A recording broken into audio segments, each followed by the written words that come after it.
jeg er ikke stolt af at skulle låne til, hvad kan man sige, vigtige ting. Men det sker jo en gang imellem. Men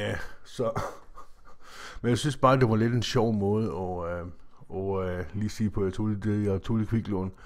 Men jeg har også fundet ud af en anden kanal også, som jeg rigtig lige ved, at man også skulle prøve at lave et lille shout-out med.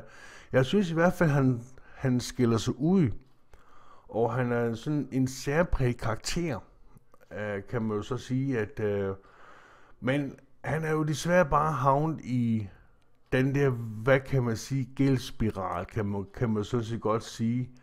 Han lever for penge, han ikke har, og så betaler han det tilbage igen, sådan, så han kører med forskudt, så han kommer i princippet aldrig nogensinde ud af det. Altså, han har det med at tage kviklån og få høje kviklån, og sådan noget der, og tage kviklån for at betale gæld ud.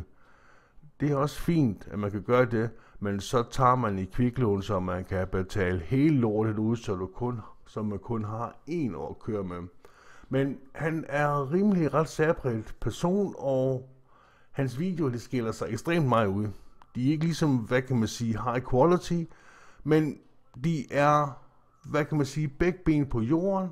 Han er ærlig omkring sin livssituation, fordi hvorfor skulle han gøre, hvorfor skulle man andet?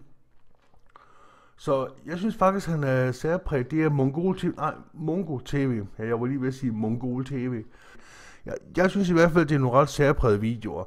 Han kan godt være sådan lidt træls at høre på det der langtrukne københavnske overklasse pæs, ikke? Hvilket han ikke rigtig har så meget af, men alligevel så er det alligevel en smule underholdende at få et indblik i hans liv, og han gør jo ikke så meget for at lave videoer fancy, og igen, jamen, man får et indblik i hans liv, hvordan han gør tingene og det, så kan man godt vende sig lidt til, hvordan han, altså i starten havde jeg lige lidt problemer med at lige at kunne klare at lytte til ham, ikke, for at tænke på, for helvede, sådan en københavnersnu der, ikke, men altså, jeg synes i hvert fald, han fortjener lidt mere, fordi igen, når man ser generelt på dansk YouTube, ikke, jamen, hvad er det, man ser?